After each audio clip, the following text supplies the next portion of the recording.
Assalamualaikum warahmatullahi wabarakatuh. Kami dari kelompok 5, mata kuliah umum, Pendidikan Kewarganegaraan 65 dari kelas Hukum G. Di kesempatan kali ini, kami akan mempresentasikan materi terkait harmoni hak dan kewajiban negara dan warga negara di bidang hukum. Terlebih dahulu, sebelum masuk ke pembahasan inti, saya akan memperkenalkan anggota dari kelompok 5 ini sendiri. Yang pertama Muhammad Rifki, saya sendiri. Yang kedua Saudara Yoyada.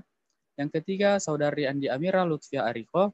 Yang keempat Saudari Anissa Arfiani. Dan yang kelima Saudari Asmifta Saritunur. Oke, langsung mengarah ke pengantar dari materi harmoni hak dan kewajiban negara dan warga negara di bidang hukum.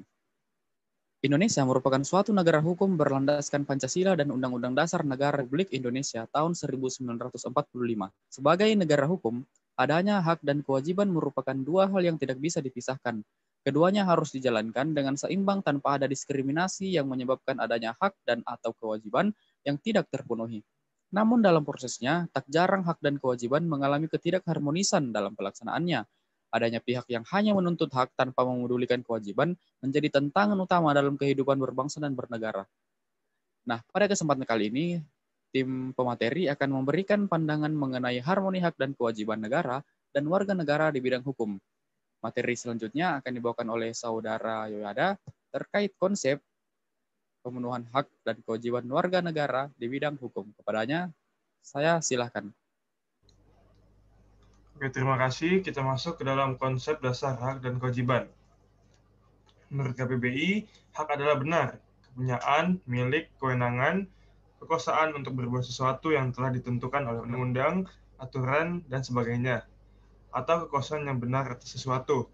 Sedangkan kewajiban adalah sesuatu yang diwajibkan, yang harus dilaksanakan, pekerjaan, tugas menurut hukum, segala sesuatu yang menjadi tugas manusia.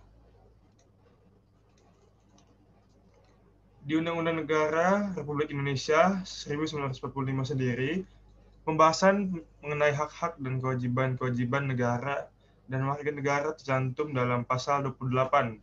Secara spesifik, hak dan kewajiban yang dibahas pada pasal tersebut yaitu: yang pertama, hak untuk hidup dan mempertahankan kehidupan.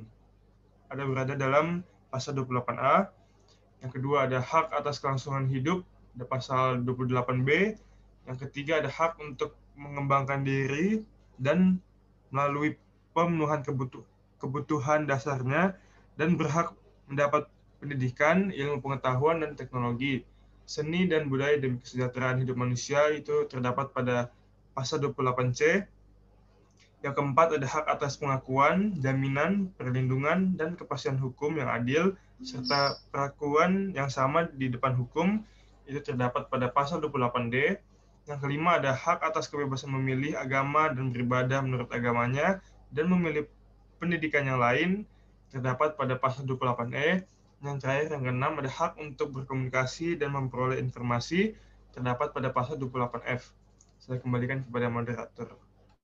Baik, demikian materi yang disampaikan oleh Saudara Yoyada. Selanjutnya, materi terkait prinsip dasar hak asasi manusia akan disampaikan oleh Saudari Andi Amira Lutfiah. Kepadanya, saya silahkan. Ada beberapa prinsip dasar dari hak asasi manusia atau HAM, yaitu kesetaraan atau equality. Konsep kesetaraan menekankan penghargaan terhadap martabat seluruh insan manusia, sebagaimana dinyatakan secara khusus dalam pasal 1 Undang-Undang HAM. Ini adalah dasar HAM. Semua insan manusia dilahirkan bebas dan setara dalam martabat dan hak-haknya. 2. Non-diskriminasi. Konsep ini mendorong bahwa tidak seorang pun dapat diingkari hak atas perlindungan HAM-nya karena alasan faktor eksternal atau ras, warna kulit, seks, bahasa, agama, politik, dan pandangan lain, asal nasional atau sosial, kepemilikan, kelahiran, atau status lain. 3. Universalitas. Nilai-nilai moral dan etika tentunya dimiliki bersama di seluruh wilayah di dunia, dan pemerintah serta kelompok masyarakat harus mengakui serta menjunjungnya. realita hak dan kewajiban negara dan warga negara. Untuk pencapaian keseimbangan antara hak dan kewajiban, yaitu dengan cara mengetahui posisi diri kita sendiri. Sebagai seorang warga negara harus tahu hak dan kewajibannya, sebagaimana telah ditetapkan dalam Undang-Undang Dasar 1945 pada pasal 28, yang menetapkan bahwa hak warga negara dan penduduk untuk berserikat dan berkumpul, mengeluarkan pikiran dengan lisan maupun tulisan, dan sebagainya. Syarat-syarat akan diatur dalam undang-undang. Demikian saya kembalikan kepada moderator. Baik, demikianlah penjelasan materi dari Saudari Andi Amira Lutfiah. Materi selanjutnya terkait materi ketidakharmonisan hak dan kewajiban negara dan warga negara akan disampaikan oleh Saudari Annisa Arfiani. Kepadanya saya silahkan. Ketidakharmonisan hak dan kewajiban negara dan warga negara. Setiap warga negara pasti memiliki keduanya, yaitu hak dan kewajiban dengan tujuan untuk mendapatkan kesejahteraan atau kehidupan yang layak. Akan tetapi, faktanya banyak masyarakat yang belum merasakan kesejahteraan atau kehidupan yang layak. Dan salah satu penyebabnya ialah pemerintah dan para pejabat yang lebih mementingkan kedahuluan hak dibanding kewajiban. Dan jika masyarakat juga tidak bergerak untuk mengubah ketidakseimbangan tersebut, keadaan inilah yang akan menyebabkan adanya ketidakseimbangan antara hak dan kewajiban. Setelah itu akan terjadinya kesenjangan sosial yang berkepanjangan. Sekian saya kembalikan kepada moderator. Baik, demikian materi yang disampaikan oleh Saudari Annisa Arfiani. Materi selanjutnya terkait solusi akan dipaparkan oleh Saudari Asmiftah Saritunur. Kepadanya saya silahkan. Adapun solusinya ialah, sebagai wadah pemberi solusi, maka negaralah yang bukan hanya sebagai tempat untuk pengembangan bakat maupun potensi kita, tetapi juga sebagai wadah untuk keharmonisan antara hak dan kewajiban warga negaranya. Secara umum, ada 4 fungsi negara yang menjadi fungsi utama dalam penyelarasan hak dan kewajiban, yaitu sebagai berikut. Yang pertama yaitu fungsi pertahanan keamanan, yang kedua fungsi pengaturan dan ketertiban, dan yang ketiga fungsi kesejahteraan dan kemakmuran.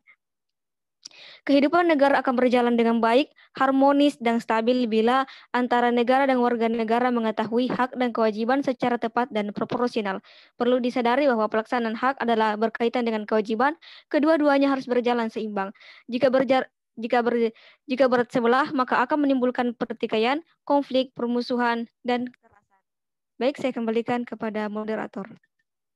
Oke, demikian materi terakhir terkait solusi yang dipaparkan oleh Saudari Asmiftah Saritunur. Baik, sebagai penutup saya akan membacakan kesimpulan dari pembahasan kita pada kesempatan kali ini. Hak adalah sesuatu yang mutlak dimiliki oleh setiap orang dari sejak lahir dan penggunaannya tergantung pribadi masing-masing. Di Undang-Undang Dasar Negara Republik Indonesia tahun 1945 sendiri, pembahasan mengenai hak-hak dan kewajiban-kewajiban negara dan warga negara tercantum dalam pasal 28 Undang-Undang Dasar Negara Republik Indonesia tahun 1945. Untuk mencapai keseimbangan antara hak dan kewajiban, yaitu dengan cara mengetahui posisi diri kita sendiri. Sebagai seorang warga negara, harus tahu hak dan kewajibannya. Seorang pejabat atau pemerintah pun harus tahu akan hak dan kewajibannya, seperti yang sudah tercantum dalam hukum dan aturan-aturan yang berlaku. Setiap warga negara maupun pemerintah harus menjunjung bangsa Indonesia ini kepada kehidupan yang lebih baik dan maju, yaitu dengan menjalankan hak-hak dan kewajiban dengan seimbang, dengan memperhatikan rakyat-rakyat kecil yang selama ini kurang mendapat kepedulian dan tidak mendapatkan hak-haknya. Baik, demikian pemaparan kelompok 5 pada kesempatan kali ini terkait harmoni hak dan kewajiban negara dan warga negara di bidang hukum. Sebagai penutup, akhirul kalam, wassalamualaikum warahmatullahi wabarakatuh.